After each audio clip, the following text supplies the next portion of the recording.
Doctor ইউনূসকে প্রধান আসামি করে এই মামলা দায়ের করা হয়। একজন অ্যাটর্নি জেনারেল সরকারের বিরুদ্ধে দাঁড়িয়ে কখনো নিজে এই মামলা করতে পারে না।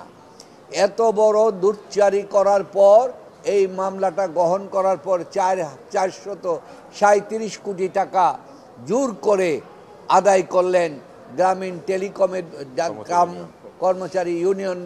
এই 437 কোটি টাকা দিলেন। এই 437 কোটি আদায় করার পর সমস্ত একটা জাল, চক্রান্তের জাল। তখন বললেন, একদিকে টাকা নিলেন, বললেন তোমরা এই টাকা আত্মসাৎ করেছো শ্রমিকের সাথে মিলে। এই কথা বলে 26 কোটি টাকা তোমরা আত্মসাৎ করেছো বলে ডক্টর ইউনূসকে প্রধান আসামি করে এই মামলা দায়ের করা হয়। এখন আমরা এই মামলার বিরুদ্ধে আমরা কোর্টে গেলাম, বেল নেওয়া হলো এবং সেখানে আমাদের ডিসচার্জ পিটিশন দিলাম। সেটাকে সামারিলি রিজেক্ট করে আমাদের বিরুদ্ধে ডক্টর মোহাম্মদ ইউনূস সহ চার্জ গঠন করেন। এই চার্জ গঠনের এই চার্জ তারপরে আপনারা জানেন তাকে লোহার খাঁচার ভিতরে ঢুকানো হয়েছে, আটকানো হয়েছে, বিভিন্নভাবে হেনস্থা অপমান করা হয়েছে। যার বিরুদ্ধে আপনাদের কাছে সে লোহার খাঁচা বলল যে আমি রাখবো না, রিমুভ করব। উনি ক্ষমতা আসার পর রিমুভ করে দিয়েছেন, তাও আপনারা জানেন। তো সেই জায়গায় আমরা এই চার্জের বিরুদ্ধে মহামান্য হাইকোর্টে আসলাম। আমরা কোয়াশমেন্ট চাইলাম যে এই মামলাটা চলে না সমস্ত কিছুতে। তখন এই মামলাটা আমাদের 23 নম্বর 26 নম্বর কোর্টের 27 নম্বর কোর্টের বিচারপতি নজরুল ইসলাম তালুকদার সাহেবের কোর্টে শুনানি, দীর্ঘ শুনানি করলাম। শুনানির পর সেখানে নিয়ম হচ্ছে প্রথম শুনানিতে শুধুমাত্র পিটিশনারকে শুনানি হয় মিটর, কিন্তু দেখা গেল তিনি সমস্ত সরকারি উকিল দুদকদেরকে ঘন্টার পর ঘন্টা, দিনের পর দিন শুনানি করলেন।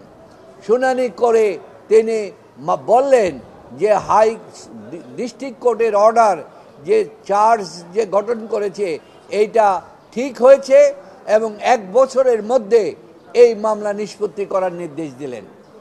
এরই মধ্যে মামলার সার্টিফাইড কপি আমরা নির্দিষ্ট সময়ের মধ্যে 1 মাসের ভিতরে আমাদের হাইকোর্টে আপিল করা, সুপ্রিম কোর্টে আপিল করার নিয়ম। এই আপিল হওয়ার মধ্যে আপনারা জানেন যে 5ই আগস্টে দেশের যে বিপ্লব ঘটল, বিপ্লব ঘটার পরে ডক্টর ইউনূস তখন ফ্রান্সে ছিলেন। তিনি 8 তারিখ আসলেন, এসে ওনাকে ক্ষমতা গ্রহণ করলেন।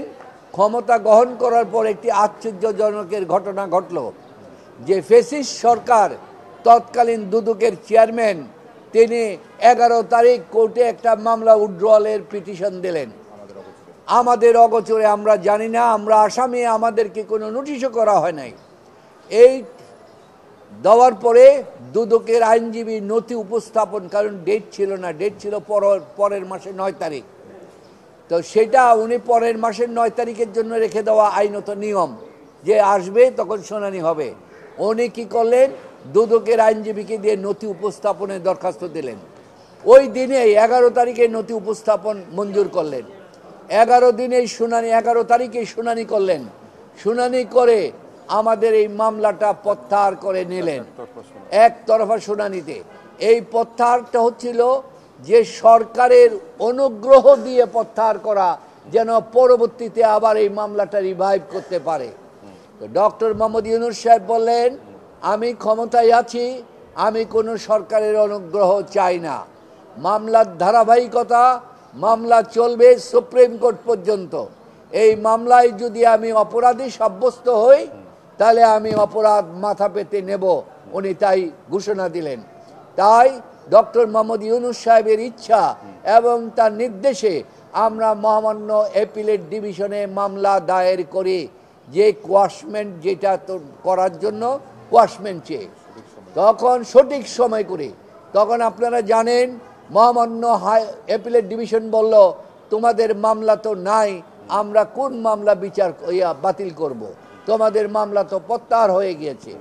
তখন আমরা কোর্টকে বললাম মামলা প্রত্যাহার হয় নাই, আইনত মামলা প্রত্যাহার হয় নাই, কারণ হাইকোর্টের থেকে অ্যাপিলেট ডিভিশনে আমার এই আপিল করার কনস্টিটিউশন রাইট এবং সুপ্রিম কোর্ট রুলস অনুযায়ী আমরা যে আপিল করার রাইট আছে, নির্দিষ্ট সময়ে আপিল করছি, নিম্ন আদালত কখনো এই মামলা প্রত্যাহার করতে পারে না। এই প্রত্যাহারটা একটা ষড়যন্ত্রমূলক ছিল, তাই অবৈধ এবং ষড়যন্ত্রমূলক ছিল। এইটার উপরে আমাদের দীর্ঘ শুনানি হলো। দীর্ঘ শুনানি হওয়ার পর মহামান্য সুপ্রিম কোর্ট সেখানে তারা রুল গ্রান্ট লিভ গ্রান্ট করলেন। লিভ গ্রান্ট করার পর আমাদের আপিলের শুনানি করা হলো। আপিল শুনানি করে উভয় পক্ষ, সরকারি পক্ষ, এমনকি অ্যান্টি কারাপশন কমিশন যে পূর্বের, সেই লয়াররাও সেখানে এসে আপনাদের সামনে শুনানি করেছেন এবং সমস্ত কিছু বিচার বিশ্লেষণ করে কোর্ট দেখলেন যে এই মামলাটি সঠিক না, এটা মিথ্যা, এটা বানোয়াট, এই মামলার কোনো ভিত্তি নাই, এইটা অত্যন্ত কনস্পিরেসিমূলক এবং এই মামলাটা হচ্ছে আপনার এই মামলার এত মিথ্যা ভিত্তিহীন, যেটাকে বলা হয় প্রিপোস্টারাস এবং abuse of process of the court. এই কারণ বিবেচনা করে মহামান্য সুপ্রিম কোর্ট আনএনিমাসলি, কোনো ডিভিশন নাই, সবাই একমত হয়ে আজকে সিদ্ধান্ত দিলেন, রায় ঘোষণা করলেন যে নিম্ন হাইকোর্টের আদেশটি স্যাটিসফাইড করা হলো এবং এই মামলাটিকে আপিল অ্যালাউড করে এই মামলাটিকে কোয়াশমেন্ট অ্যালাউ করলো এবং অ্যালাউ করে আজকে সত্যের বিজয় হলো এবং আইনের মাধ্যমে এই মামলা থেকে ডক্টর মোহাম্মদ ইউনূস সহ বাকি যারা 7 জন আছেন সবাইকে এই মামলা থেকে খালাস দিয়েছেন। তাই আমরা এই মামলায়, এই কোর্টের মামলায় আমরা সন্তুষ্ট, কারণ সন্তুষ্ট এই কারণে আমরা আইনের মোকাবেলা করে সর্বোচ্চ আদালতের মাধ্যমে আমরা এই মামলায় বিজয় লাভ করেছি।